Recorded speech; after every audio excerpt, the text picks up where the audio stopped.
The silence in the house was suffocating.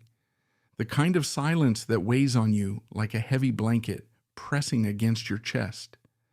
I sat at the kitchen table, the same table where I had spent years with my family, laughing, eating, talking about nothing and everything at the same time. But now it was just me. The photographs on the wall, the ones that used to make me smile, now only deepened the ache in my heart. My daughter Venus was gone, and it felt like I was losing her all over again every time I looked at that empty chair, the one she used to sit in, right across from me. The chair was still there, but the person was gone. A few weeks had passed since her death, but it didn't feel like it. Grief doesn't have a timeline, and for me it never seemed to end. I didn't get to grieve the way I wanted, not really. The funeral had come and gone, but the hole she left behind was as big as ever. No one in the family seemed to understand. They all went back to their lives, moving on, while I was left to pick up the pieces. Venus was my daughter. I had raised her, loved her, and done everything I could for her, but now, here I was, alone in this house, struggling to even breathe without her. As I sat there, I thought about the years I had spent as the silent backbone of this family. I had worked hard, raised my kids, and supported my wife, but somehow I had always been the one in the background, never the center of attention, always the one who did the work without complaint, without recognition. That's what fathers do, right? But now, in the wake of Venus's death, it felt like no one cared. They all just moved on with their lives as though she had never existed. I stared at the photo of Venus when she was little, smiling with that wide grin of hers. She had always been so full of life, so full of energy. I remember those days when she was just a little girl, always talking about her dreams, her future. I had always hoped she'd go on to do great things. But now, all I had left were memories and this crushing emptiness. I didn't even know how to begin mourning. No one gave me the space to do it. It was as if my grief was an inconvenience to them. It wasn't like I could stand up and shout about how much it hurt. It wouldn't have done any good. The family was too busy with their own problems, so I kept it inside, where it built up and festered like a wound that would never heal. A few days after Venus's funeral, I found myself in the living room, sitting in my worn armchair. The room was quiet, almost too quiet. I could hear the ticking of the clock on the wall, the only sound in the house. The family had gathered after the funeral, but the atmosphere was heavy with unspoken words. They weren't here for me, not really. They were here to get through the motions of what was supposed to be family time. The pain of Venus's death was too real for me, and everyone else was too busy moving forward to acknowledge it. I watched my son-in-law Gerald sitting on the couch, his face cold, his eyes distant. He didn't look like someone grieving the loss of his wife. He looked unaffected, as though the whole thing was just an inconvenience to him. I didn't even want to look at him. I didn't trust him anymore. The man I had once welcomed into my family now seemed like a stranger, someone who had no real connection to Venus. She had always been too good for him. I could see that now. But I never said anything. What was the point? Over the years, I had learned to keep my mouth shut. I was the quiet one, the one who didn't rock the boat. I kept my opinions to myself because it was easier that way. But in my silence, I felt like I had lost everything. My voice, my dignity, my respect. And now I had lost my daughter too. Gerald, sitting across from me, didn't even offer a word of comfort. Nothing. Just a cold, blank stare. The rest of the family went on, talking about their lives, making plans for the future, the next step, the next thing. I was invisible. My grief was invisible. No one seemed to care that I had lost my daughter. No one seemed to care that I was drowning in this ocean of pain, struggling to keep my head above water. I sat there for hours just watching them, feeling the weight of it all, the pain of Venus's death, the anger at how my family had treated me, and the deep, gnawing sadness that I would never get to hear her laugh again, never get to hold her in my arms. She was gone, and I had been left behind to pick up the pieces of a life that would never be the same. It wasn't until later that night, after everyone had left, that I found the letter. I was going through Venus's belongings, sorting through the few things she had left behind. I was trying to make sense of it all, trying to find some kind of closure. That's when I found it, tucked away in the back of her drawer, hidden among old notebooks and papers. The letter was addressed to me, in her handwriting. The letter was from Venus. I didn't know what to expect. Part of me didn't want to open it, didn't want to know what it said, but something pushed me to read it. I tore open the envelope, my hands shaking as I pulled out the folded paper. As I read the words, a knot tightened in my stomach. Dad, there's something I need to tell you, something I never could before. I'm sorry. I never had the courage. You've always been there for me, and I can't ask for your forgiveness, but I hope you'll understand. I never wanted you to know, but you have to. There's a secret, something I've kept from you. I hope you'll be able to forgive me for what you'll find in the shed. I stared at the letter, my mind racing. The shed, the one place I had never been allowed to go. The one place Venus had always forbidden me to enter. What was she talking about? What secret could she have been hiding? The words, "Forgive me for what you'll find there," kept repeating in my mind. What was in that shed? And why did she feel the need to keep it from me? A cold chill ran down my spine. I felt a mix of betrayal and confusion. But at the same time, a surge of determination began to build inside me. I couldn't let this go. I had to know the truth. Tomorrow, I would go to that shed. I would find out what my daughter had been hiding, and I would confront the truth no matter how painful it was. Tomorrow, there would be no turning back. I couldn't sleep. The weight of what I'd discovered in that shed was too much to carry in silence. The evidence laid out before me, papers, photos, financial documents, each piece of the puzzle, each damning detail seemed to scream at me. My mind raced as I sat in my living room staring at the files. What was I supposed to do with all of this? The truth was heavy. It was real. My son-in-law, the man I had trusted, had been living a double life, the life that Venus had been part of. And now she was gone, and I was left with the truth I never wanted to know. I kept asking myself the same question: should I expose him? Or should I confront him privately and figure out what to do from there? What was the right thing to do? I thought back to everything I had ever done for my family, working hard, keeping my head down, supporting my daughter through thick and thin. Venus deserved so much more than this. She deserved the truth, even if it hurt. She never had the chance to tell me herself, and now it was up to me to find out what had been hidden.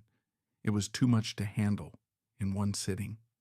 My mind was clouded, torn between wanting to protect the family and wanting to confront the truth. I had spent years being silent, always the invisible man in the background. But this time, I couldn't let it slide. I had to do something. It was my daughter's life on the line. And now, I had to face the consequences. As I sat there, the late nights stretching on with no end in sight, the realization hit me. I was tired of being silent. I was tired of letting my son-in-law manipulate me, manipulate my family. Venus was gone and I would never get her back, but I could still make things right. I couldn't let this go any longer. I stood up abruptly, the decision made. Tomorrow I would confront him. There was no turning back now. The next day I found myself driving through the upscale suburban neighborhood where my son-in-law lived. The houses were big, clean, and neat, everything I had never been able to afford. I'd always felt out of place here, like an outsider. But now, I didn't care. This wasn't about the house, the neighborhood, or the car parked in the driveway. This was about Venus and what I knew to be the truth. My hands gripped the steering wheel, knuckles white. My heart pounded in my chest, my nerves fraying as I approached the house. This was it, the moment I'd been dreading for days, ever since I found those damn documents in the shed. I parked in front of the house, taking a deep breath before stepping out of the car. The air felt thick, as if the world was holding its breath with me. I walked up the steps to the front door, my footsteps echoing in the stillness. I hesitated for a moment, wondering what the hell I was going to say. But then I thought of Venus, her laughter, her bright eyes, the way she used to look at me like I was her hero. This wasn't just about me anymore. It was about her. I wasn't going to let her life be overshadowed by his lies. I knocked on the door, my hand trembling just slightly. When it opened, Gerald stood there. His face was cool, a tight smile playing at the corners of his lips. I had always disliked that smile. It never reached his eyes. "Hank," he said, his voice smooth, like he was expecting me. "What brings you here?" I felt my jaw tighten. "I need to talk to you."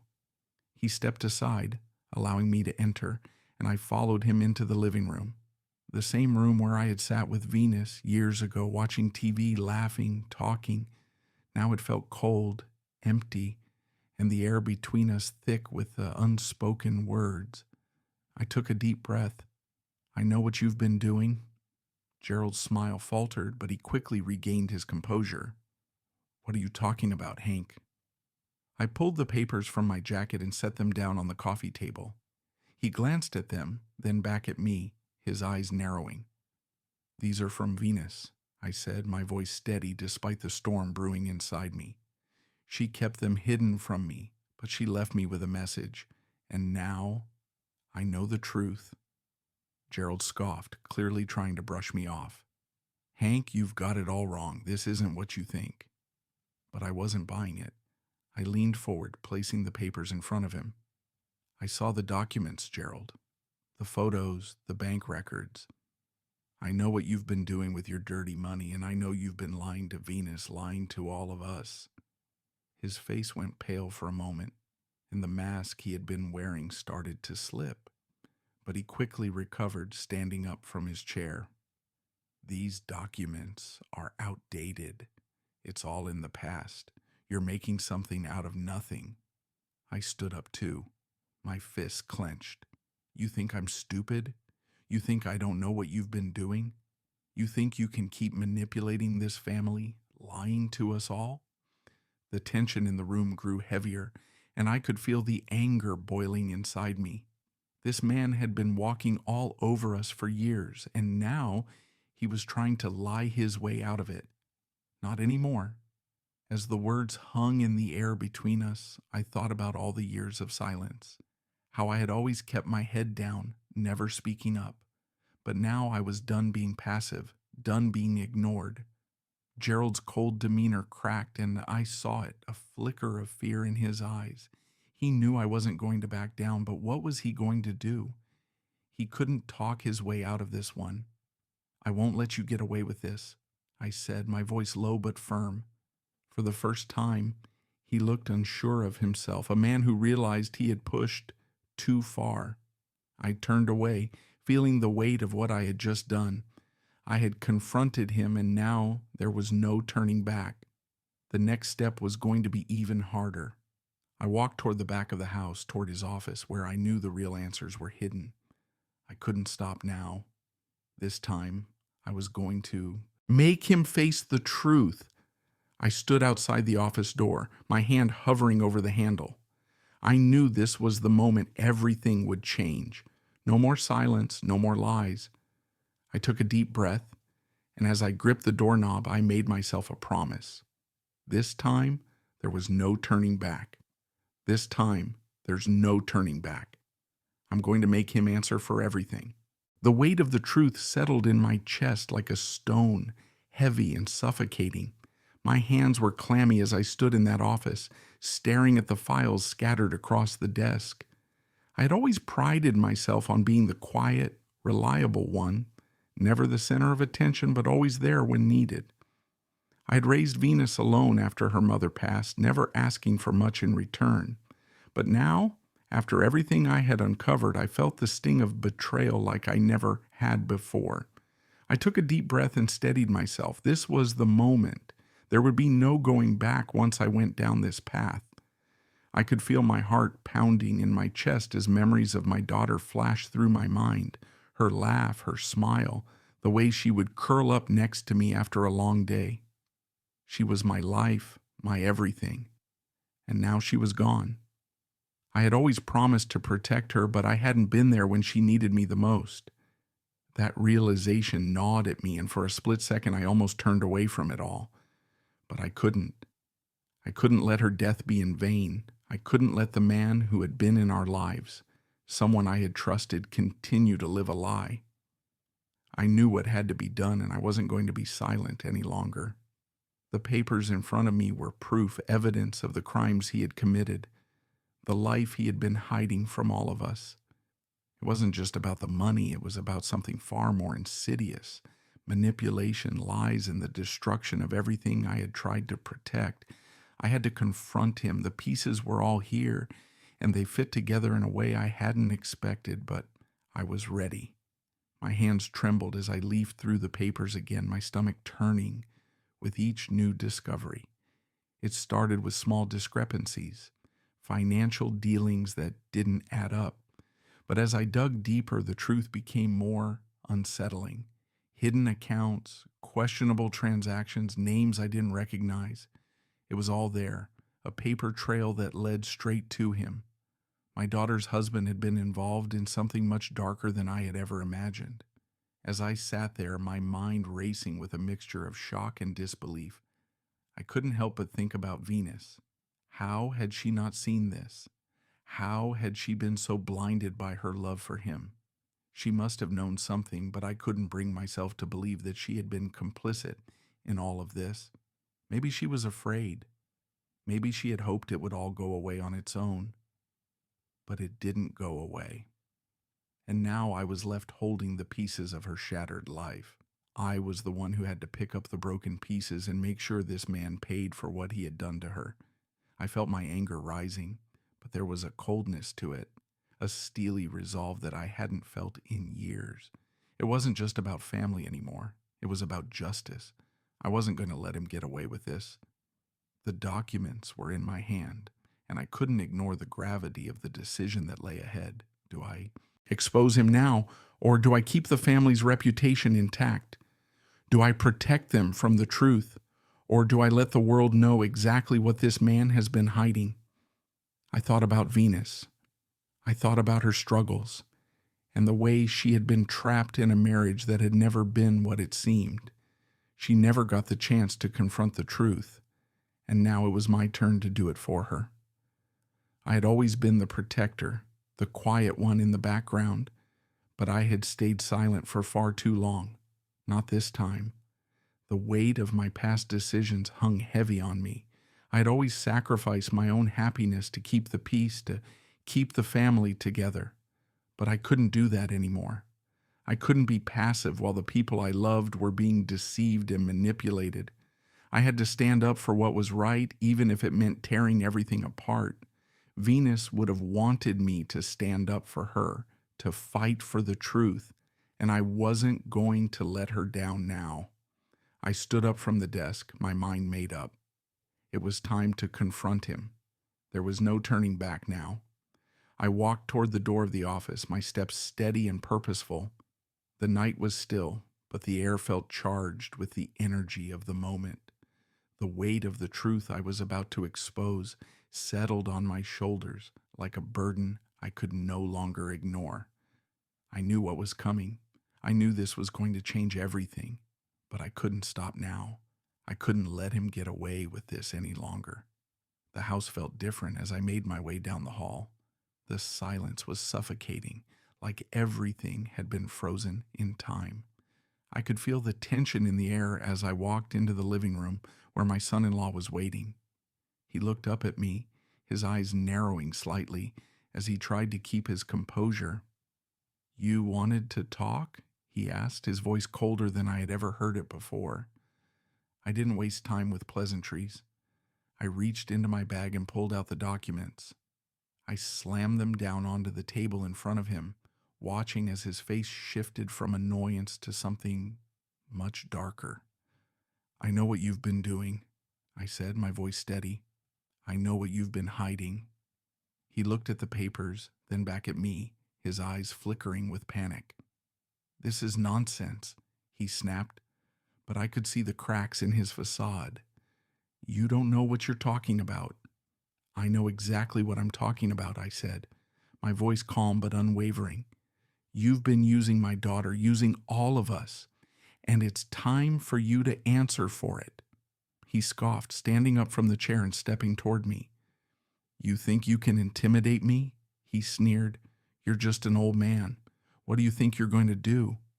"I'm going to expose the truth," I said, the words heavy in the air, "and there's nothing you can do to stop me." His face twisted with anger, but I could see the fear in his eyes. He knew I wasn't backing down. He knew this was it. "You don't know who you're messing with," he spat. "I'll ruin you." But I wasn't scared anymore. Not of him, not of the family, not of the truth. I had made my decision. The lies were going to end, and I was going to make sure of it. "I'm done being silent," I said, standing tall. "I'm done letting you get away with this. You're going to face the consequences of your actions, whether you like it or not." I turned and walked toward the door, leaving him standing there in his living room, his anger hanging in the air. I could feel the weight of my decision settling in. There was no going back now. The truth was out, and there was nothing he could do to stop it. This is just the beginning, I thought to myself. They won't be able to silence me anymore. I stood outside the house, the heavy weight of the documents in my hands, staring at the front door like it was the threshold to another world. I knew once I crossed it, nothing would ever be the same. This wasn't just a confrontation, it was the culmination of years of silent sacrifice, of watching my family slip through my fingers, of playing the background while the ones I loved carried on with their lives, unaware of what was really happening. I could feel the anger bubbling in my chest as I stared at the sky. It was an overcast afternoon, the clouds heavy, casting a dull shadow over the house. Everything felt ominous, as if nature itself knew that today was going to be a turning point. My mind flashed back to Venus, my sweet girl. Raising her wasn't easy, but I gave her everything I had. I watched her grow, saw the joy in her eyes when she succeeded, and I supported her when she struggled. I had always been there, silently bearing the weight of responsibility. I was her protector, even when she didn't need one anymore. But I missed something. I missed the signs. I didn't know what was going on behind closed doors, didn't realize how far he'd gone. Now I was the one left to clean up the mess. I had kept my silence for too long, tried to smooth over things, tried to protect my family by hiding the truth. But I couldn't anymore. Venus was gone, and the lies she was trapped in were still alive and well, festering in the man who had promised to take care of her. Taking a deep breath, I walked toward the door, the air thick with tension. This was it. There was no turning back. Whatever storm was about to break, I was ready to face it. The moment I stepped into the house, I could feel the change in the air. It wasn't the same as it used to be. The familiarity of the place, the furniture, the pictures on the walls, didn't hold the comfort they once did. Now it felt like a place I didn't belong. But I wasn't here for comfort. I wasn't here to beg or plead. I was here to expose the truth. I walked down the hall, hearing the muffled sound of footsteps before I reached the living room. There he was, sitting on the couch, his posture rigid. As I entered, he didn't even look up at first, as if he was trying to pretend this wasn't happening. But I knew better. I didn't waste time with pleasantries. I pulled the folder from my jacket, slammed it down on the coffee table in front of him, and sat across from him. His cold eyes met mine, and for the first time I could see the fear creeping in, despite his best efforts to mask it. "I know everything," I said, my voice steady, unwavering. He shifted in his seat, a forced look of confusion crossing his face. But I could tell it was a lie. He was nervous. I could see it in the way his hands fidgeted on his lap. He wasn't calm. He wasn't in control anymore. "You don't know what you're talking about," he said, trying to brush me off. "This is all just some misunderstanding."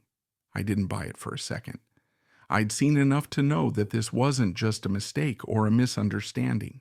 He had carefully orchestrated his lies, his manipulation, and I was done letting him get away with it. "I know about the money, the lies, the deceit," I continued as I opened the folder and laid the documents on the table. "You've been using my daughter for your own gain, manipulating her, controlling her. It's all right here." His eyes flickered to the papers, then back to me. For a moment, his face twisted in anger, but he quickly regained his composure, his words coming out more defensively now. "This is ridiculous. You don't understand business," he spat. "You don't know what you're talking about. You're just an old man who doesn't get it. You think you can come in here and tell me how to run my life?" I could feel my blood starting to boil. How dare he try to belittle me? How dare he act like I wasn't right here, staring him in the face, knowing exactly what he had done to my family? "I understand enough to know that you're a coward," I said, my voice cold, the words biting. "You used my daughter.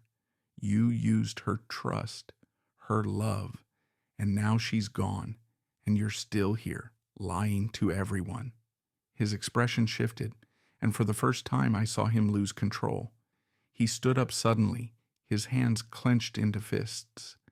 "You don't know the first thing about me. You don't know what I've been through. You think you can just walk in here and make threats?" "I'm not making threats. I'm telling you the truth," I said, standing up as well. "You've been hiding this from everyone, but I'm not going to let you keep going. Not anymore." The room felt like it was closing in as I stood face to face with him, the air thick with tension.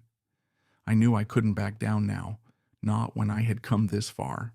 I had to finish this, had to expose him for what he really was. He took a step back, trying to regain some composure, but I wasn't finished, not by a long shot. "You don't get to just walk away from this. You don't get to hide behind lies anymore. You're going to answer for what you've done," I said, my voice unwavering, filled with a deep sense of righteousness. For a moment, he was silent. Then he shook his head and muttered, "You're making a huge mistake. You're going to regret this." But I wasn't scared anymore. I had already lost enough, and I wasn't going to lose my dignity too. I wasn't going to let him get away with destroying my family and my daughter's memory. "I'm done with regrets," I said. "I'm going to make sure the truth is known." I left his house, my heart pounding, my mind racing with everything that had just transpired. I had made my decision, and there was no turning back. The truth was out now. The damage was done, and there would be consequences. But I wasn't afraid.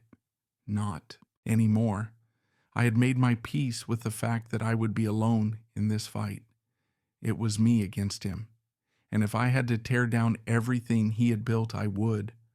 I made my way home, feeling the weight of my actions. The storm was just beginning.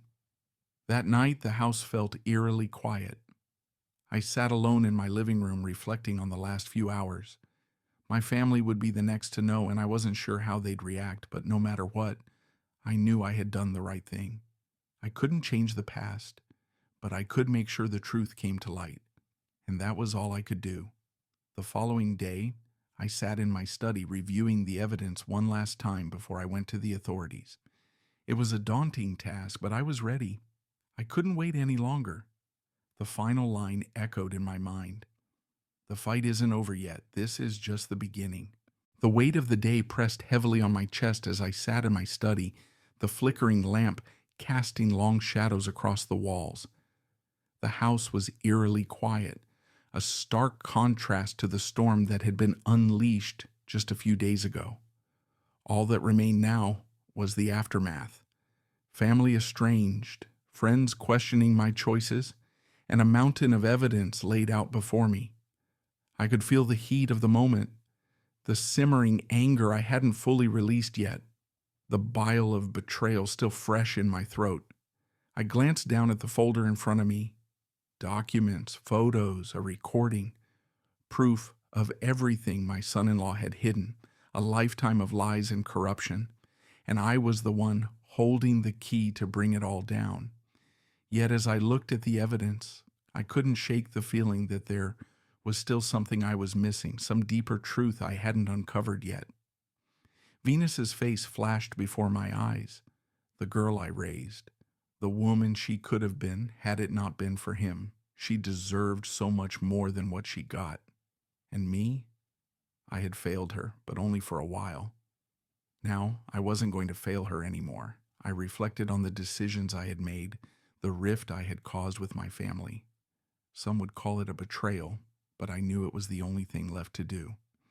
I couldn't let him walk away with my daughter's legacy while he continued to abuse and manipulate everything we had built. I wasn't a passive man anymore. The victimhood was gone. It was my turn to take control. The road ahead would be difficult. I was sure of that.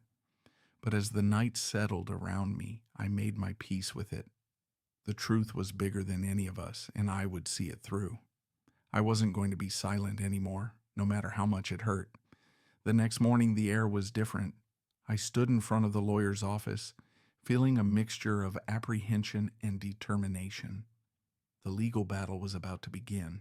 I had no idea what was going to happen next, but I knew one thing. I wasn't going to be the one hiding in the shadows anymore. I walked into the office and took a seat across from the lawyer. His expression was professional, but there was a flicker of doubt in his eyes as he examined the evidence I handed him. It wasn't the kind of case he usually took, and I knew that. This was messy, personal, and complicated. But he had to understand that I wasn't asking for his sympathy. I was asking for his help. "I'm not sure this is something we can win with this kind of evidence," he said, glancing over the pile of documents. "I don't care about winning. I care about the truth," I replied. "If we don't do something, this man will keep ruining lives. He has to be stopped." The lawyer hesitated. It was clear he was weighing the odds, considering the risks. Finally, he spoke. "Okay, we'll give it a shot, but it won't be easy. You're going to face a lot of opposition. Your son-in-law has connections, and this could get really ugly. I know. I've already lost everything, but I'm not going to let him win." The lawyer nodded, finally accepting the case, though he made it clear that it wouldn't be an easy road.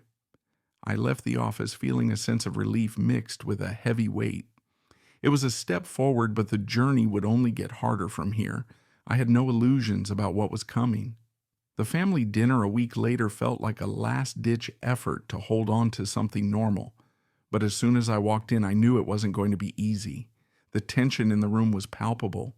Everyone knew what had happened, what I had done, and they weren't happy about it. "You've gone too far, Hank," my brother-in-law said, shaking his head as he looked at me across the table. "This whole thing is tearing the family apart." I could see the concern in their eyes, but it was mixed with judgment, and I wasn't sure I could take it. For years, I had been the one who kept the peace, the one who stayed in the background trying to hold things together. But this time, I wasn't going to back down. "You don't understand," I said, my voice steady but firm. "I had to do this. I couldn't let him get away with it. He's been manipulating all of us." My sister looked at me with disbelief. "You're destroying everything for what? Some vendetta against him?" "Vendetta?" I scoffed. "This isn't about revenge. It's about justice. It's about doing what I promised my daughter I'd do. Make sure she didn't die in vain." The room grew quiet. No one knew how to respond to that. "You're being selfish, Hank," my sister finally said, her voice strained with frustration. "You're risking everything for some ideal. What about the rest of us? What about the family?" I clenched my fists under the table, the frustration rising in me. I've spent my whole life being quiet, being passive, trying to keep things together. But I can't do it anymore. Not when I know the truth. I can't pretend everything is fine. They didn't understand. I didn't expect them to. But I wasn't going to be swayed. The fight was bigger than them. It was bigger than me. And I wasn't about to walk away from it. The courtroom was colder than I remembered. The judge's stern gaze, the stiff air of the legal proceedings, the click of the gavel, it all felt like a war zone. The preliminary hearing was supposed to be the first step, but things quickly spiraled out of control. My son-in-law's lawyer was a snake, twisting every word I said, questioning the authenticity of my evidence. "Objection," his lawyer shouted, interrupting my lawyer's argument. "The evidence is fabricated. It's all hearsay and circumstantial." I could feel my heart race as they attacked everything I had worked for. The weight of their arguments threatened to crush me. I could see it in the judge's eyes. He was leaning toward their side.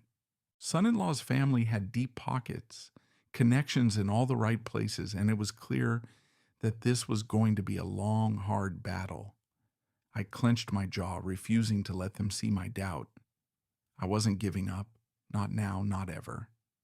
The judge granted an extension for the defense, and I knew we'd have to regroup.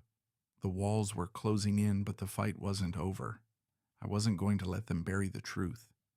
That night, I sat in my study, the same spot where I had made so many decisions in the past.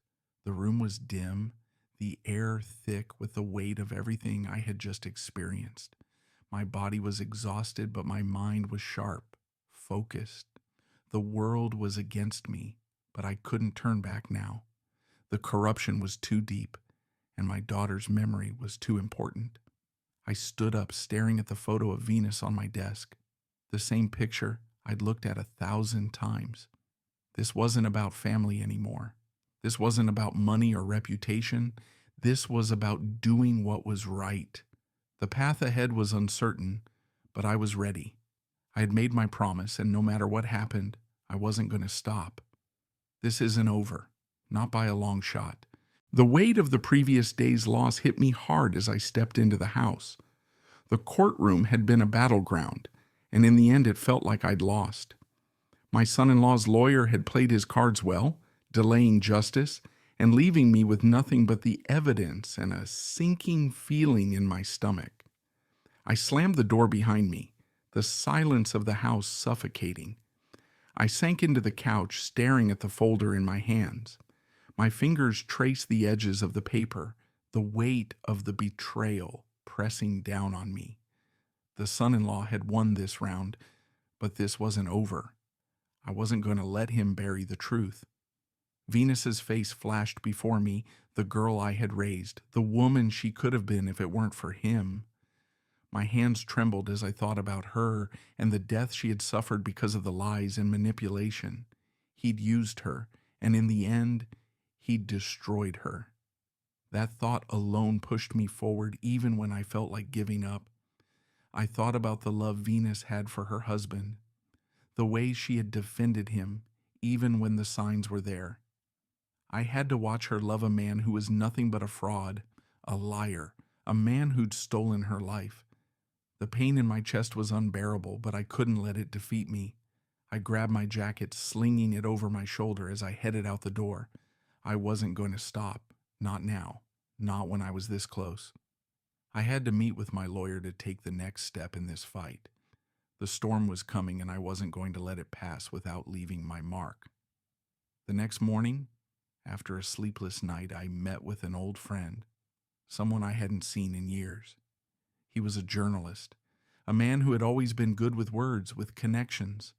I needed someone who could help me take this fight beyond the courtroom.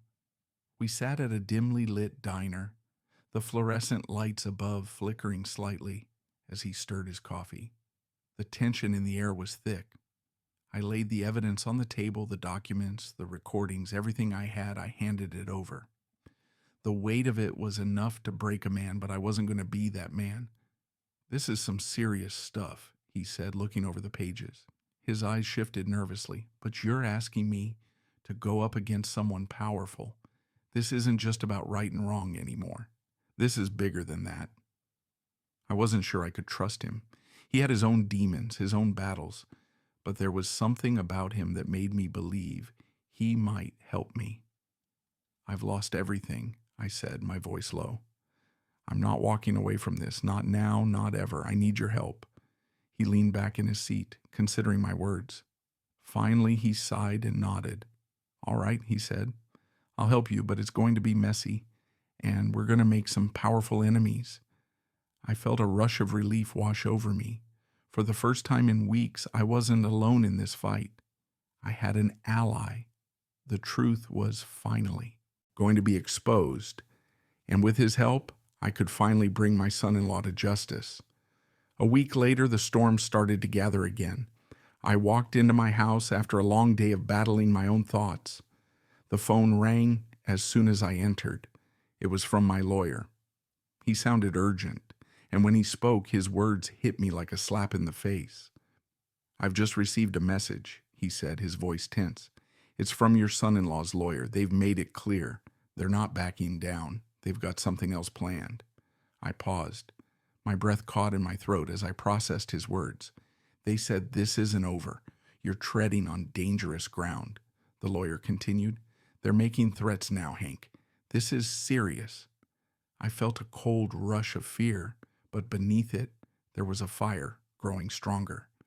This man wasn't just going to walk away. He was going to fight with everything he had, and so was I. "What do we do?" I asked, my voice steady despite the knot in my stomach. "We keep moving forward," the lawyer replied, though his voice was laced with concern. "But you need to know, the deeper you go, the harder it's going to get." I hung up the phone and stared at the message in my hand. The fear was real, but the anger was more powerful. I had nothing left to lose. I wasn't going to back down now, not after everything that had happened. I called the journalist. "Get ready," I said, my voice low. "We're not stopping. Let's bring this to the light." Days passed. The threat still hung over me, but I refused to let it control me.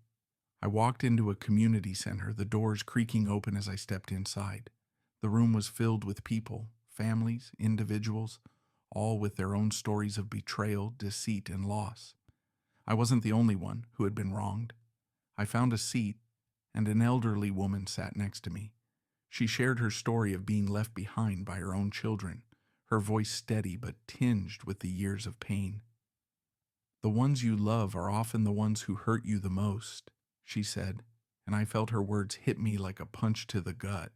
It was the truth, and it was a truth I hadn't wanted to admit. Her story gave me strength. Her words lit a fire within me. I wasn't just fighting for my daughter anymore. I was fighting for everyone who had been wronged by someone they loved. The group gave me advice, practical advice, and support. I left the meeting with new resolve.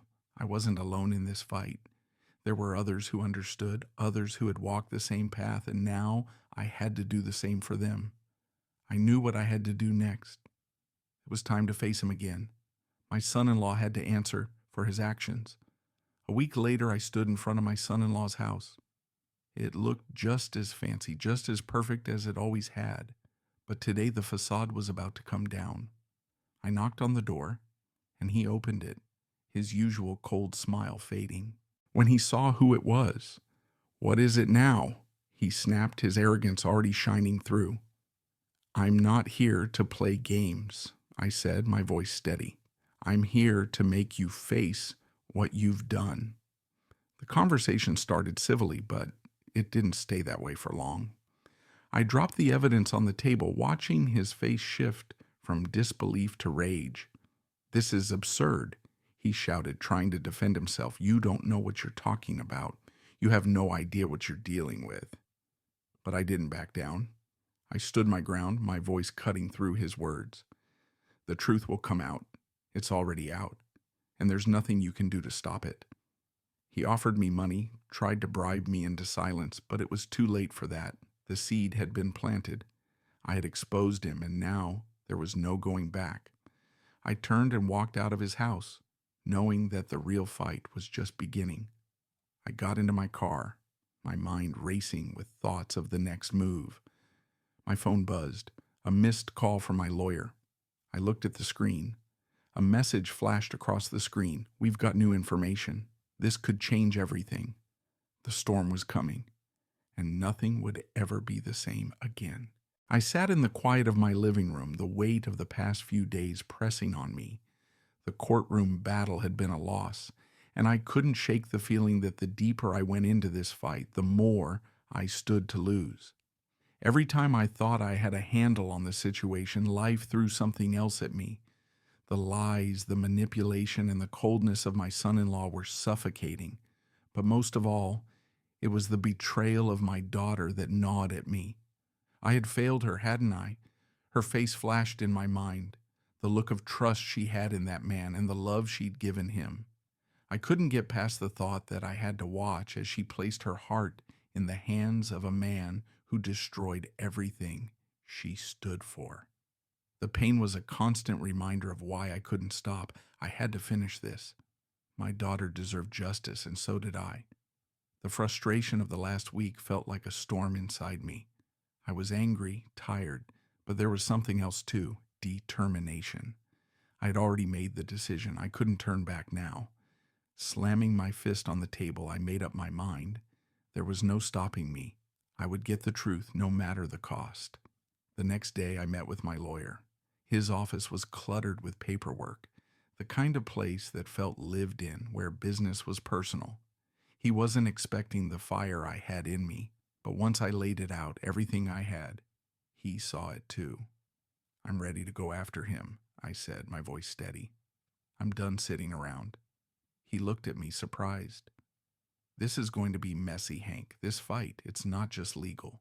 You're going to be up against a lot more than you think." I didn't hesitate. "I've been up against enough. I'm ready. Let's file the claim." We started going over the details, strategizing how to take him down legally. Fraud, emotional distress, and mismanagement of my daughter's estate. It was a long shot, but it was the only shot I had left. When I signed the papers, there was no turning back. The weight of the decision settled in my chest, but it didn't scare me. If anything, it was empowering. I walked out of the office with the legal claim in hand. The first step was done. Now, the real work started. A few days after filing the claim, things took a dark turn. I walked into my house to find the front door smashed in. It was the kind of thing you see in movies, but this wasn't fiction. This was real. My stomach dropped as I stepped into the house, my mind racing. I couldn't tell if I was more scared or angry. I called the police. The officer came and inspected the scene, but there was no direct evidence. The place had been ransacked, papers thrown around, drawers open, things out of place, but no signs of who did it. I could feel my pulse racing in my throat. "Did you have any issues with anyone?" the officer asked. "Not anyone in particular," I muttered. "But I have a good idea who's behind this." The officer nodded, but I knew nothing was going to come from this.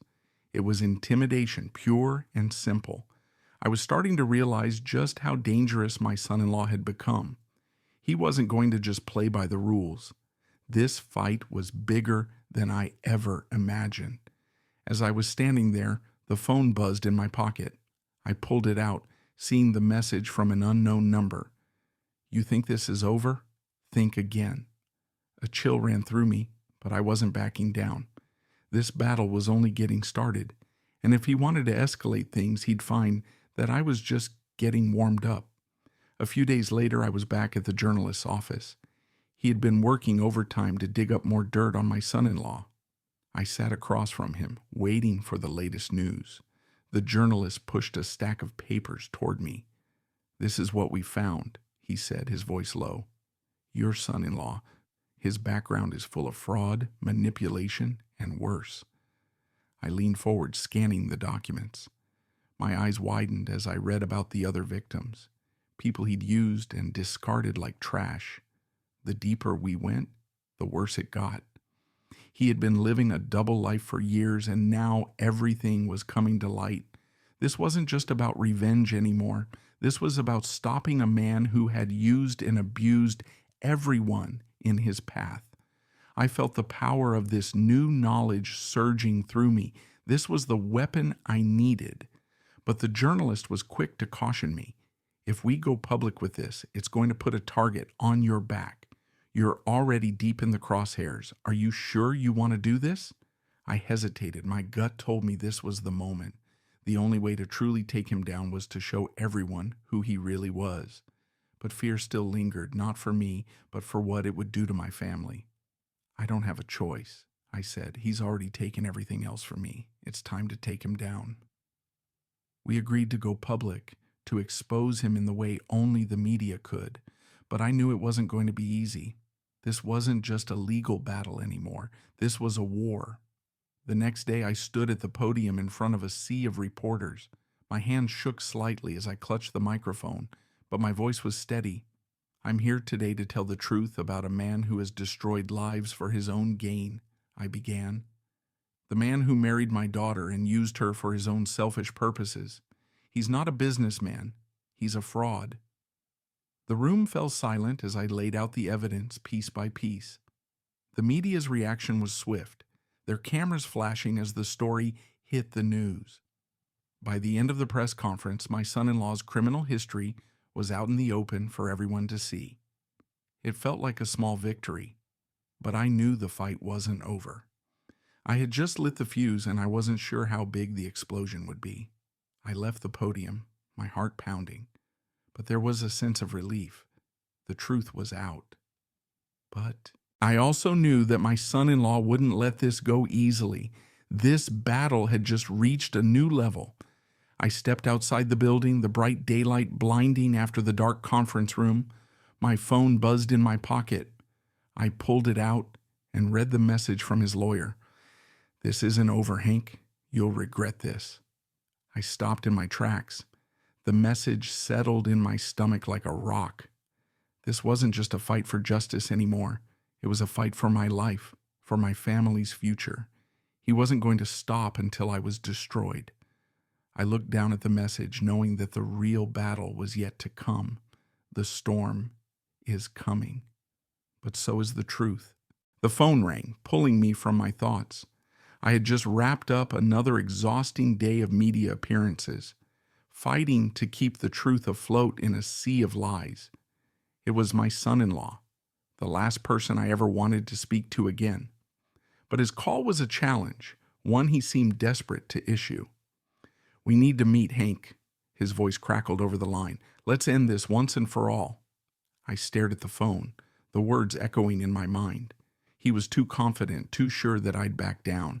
But that wasn't me anymore. I was done with fear. It was time to confront him face to face, to hold him accountable for everything he'd done. I agreed to meet him, and I was ready. The meeting was set for that evening. I could feel the tension building as I prepared my house for what was about to unfold. I had a lot to say, and this time, it wasn't just words. I had the truth on my side.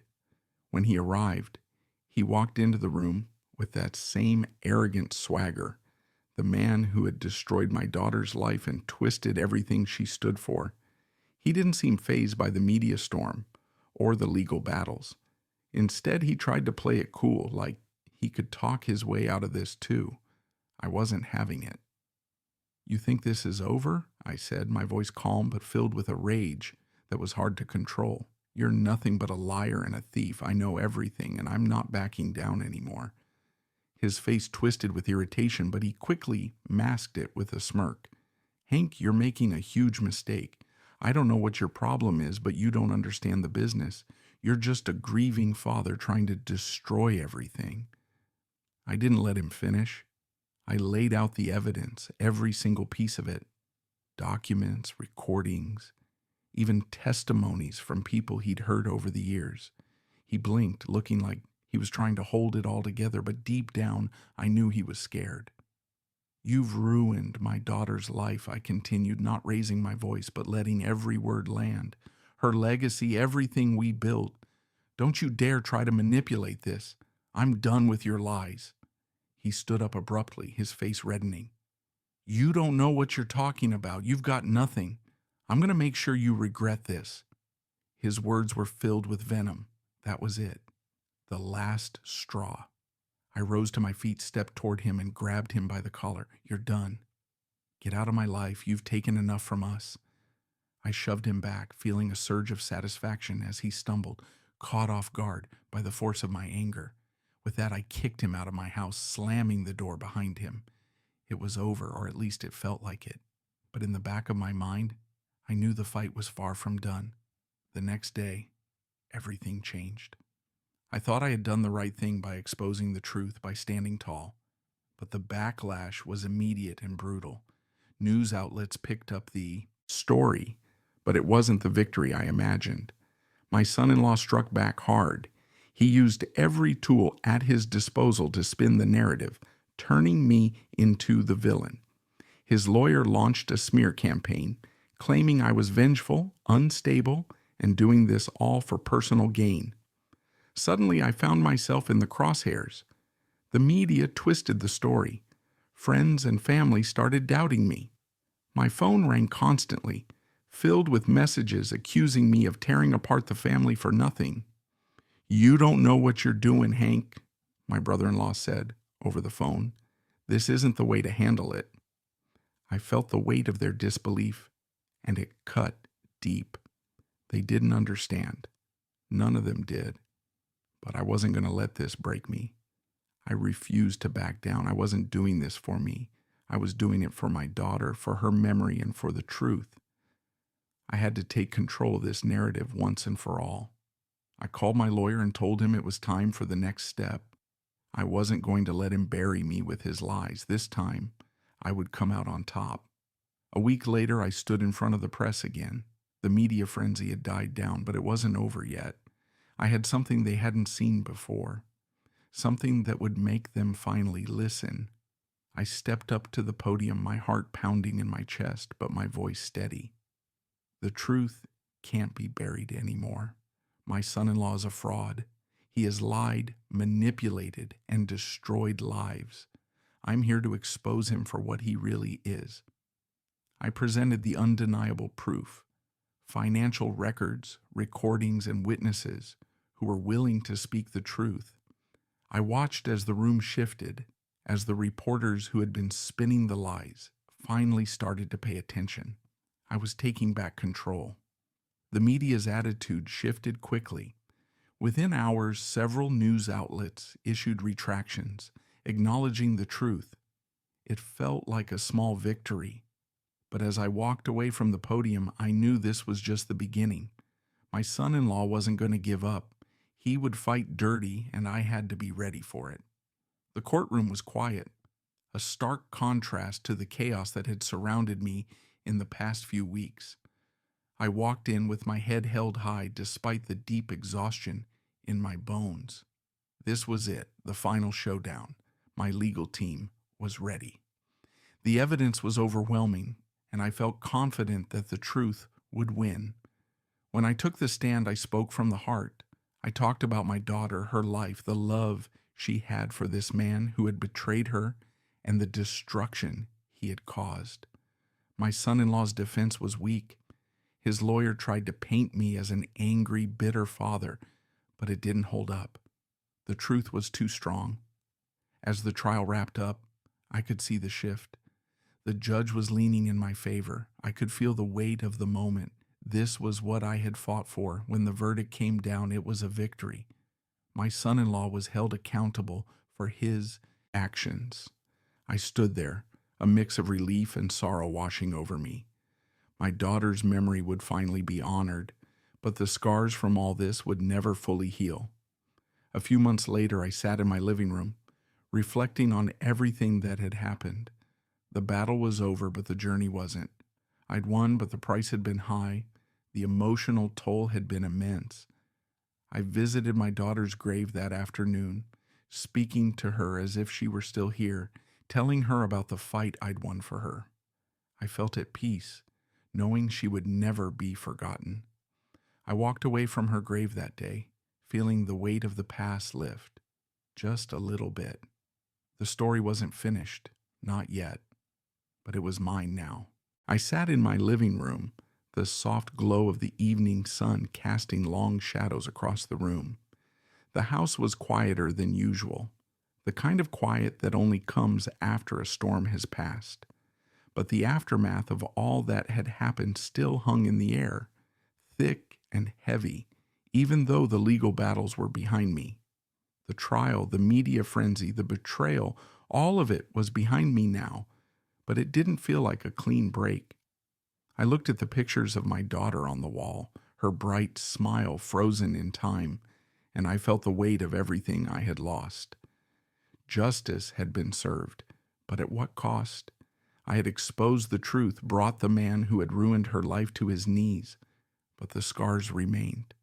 The pain, the grief, the emptiness, it was all still there. It was like carrying a heavy burden, one that I couldn't just drop. I thought about the years I had spent with her, the joy she brought into our home, and how quickly it all slipped away. In the end, I had fought not just for justice, but for her memory. And yet I couldn't help but wonder if this battle was ever truly about her, or if it had become about my need to prove something to myself, to feel like I wasn't powerless, like I wasn't just another man crushed under the weight of things outside his control. The anger that had fueled me for so long was starting to fade, replaced by something quieter, acceptance. I had to move forward. I couldn't let bitterness consume me. My daughter wouldn't want that. I wouldn't let it define me. I slammed my fist on the coffee table, breaking the silence. That's when the letter arrived. It was from one of my daughter's old friends, someone I hadn't heard from in years. The letter was simple, but it hit me like a punch to the gut. She wrote about the good times she shared with my daughter, about the love and the laughter. She reminded me of the bond we had, a bond I'd almost forgotten in the heat of the battle. And then she wrote something that stopped me in my tracks. "You need to forgive yourself, Hank. Let it go. Your daughter wouldn't want you to carry this weight forever." I sat there for a long time staring at the words, feeling a lump form in my throat. It was a gift I hadn't realized I needed. It was time to forgive, not just my son-in-law, but myself. A month passed since the trial, and I invited the family over for dinner.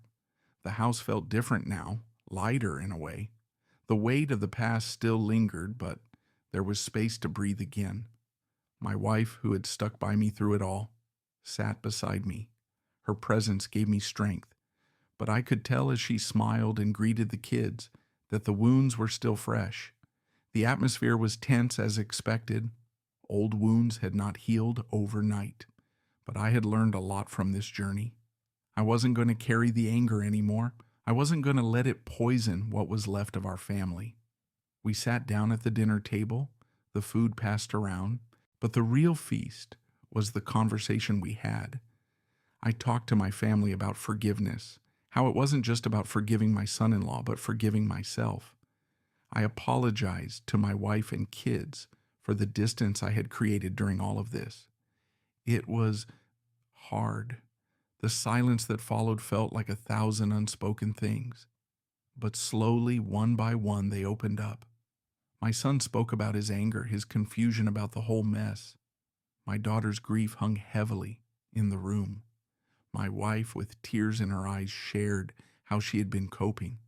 She'd been going to therapy for a while, something I hadn't known. It was a step forward for her and a step forward for us. The evening ended with a sense of hope I hadn't expected. Our family, broken as we were, was starting to heal. The road ahead wouldn't be easy, but it was a road I was ready to walk with them. A few months later, I found myself sitting in the back pew of the church I hadn't attended in so long. The air felt thick with anticipation as I walked through the doors. People whispered as I passed, their eyes filled with judgment, but I didn't care. The truth had set me free, and that was all that mattered. The preacher's words hit home as he spoke of forgiveness, redemption, and the power of community. I looked around the room at the faces of people who had once turned away from me. Some of them were looking at me with curiosity, some with regret. It didn't matter. I had nothing to hide anymore. After the service, I stood up facing the congregation. My hands trembled, but my voice didn't. I thanked them for their patience, for their understanding, and most importantly, for their support. I shared what I had learned in my fight about the power of truth, of standing up even when you're alone, and of never giving up, no matter how impossible the journey seems. People started to approach me. Some offered apologies. Others asked for forgiveness. And for the first time, I felt like I wasn't alone. Like the community that had once rejected me was now willing to accept me back. As I left the church, I felt a sense of peace wash over me. I knew that the healing process wasn't over, but it was a start. I was starting to rebuild not just my family, but my place in the world. In my backyard, the sun was setting as I worked on a new project. It wasn't much, but it meant everything to me. A community scholarship fund to honor my daughter's memory. The pain of losing her would never go away, but I could do something to make sure her spirit lived on. I wasn't going to let her death be in vain. As I worked, my son walked into the yard. We hadn't spoken much since the trial, and our relationship had been strained. But today, he came to me. We sat down, talked, and for the first time in a long time, I felt like I had my son back. We acknowledged the pain we'd both been through and decided to rebuild our relationship. It wouldn't be easy, but I was willing to try. I looked at the scholarship papers in front of me, a deep sense of fulfillment settling in. My daughter's legacy was going to help others, even if it couldn't bring her back. I felt at peace. As the sun dipped below the horizon, I sat there alone in my backyard, reflecting on the journey I had traveled. The past would always be with me. The scars would always remain, but I had learned that healing wasn't about forgetting. It was about moving forward. It was time to live again. I stood up and walked toward the house, ready to embrace whatever came next. The hurt, the betrayal, and the loss, they were all a part of me now, but they didn't define me. The past will always be with me, but I'm ready to live fully again. It's time to move beyond the hurt, move beyond the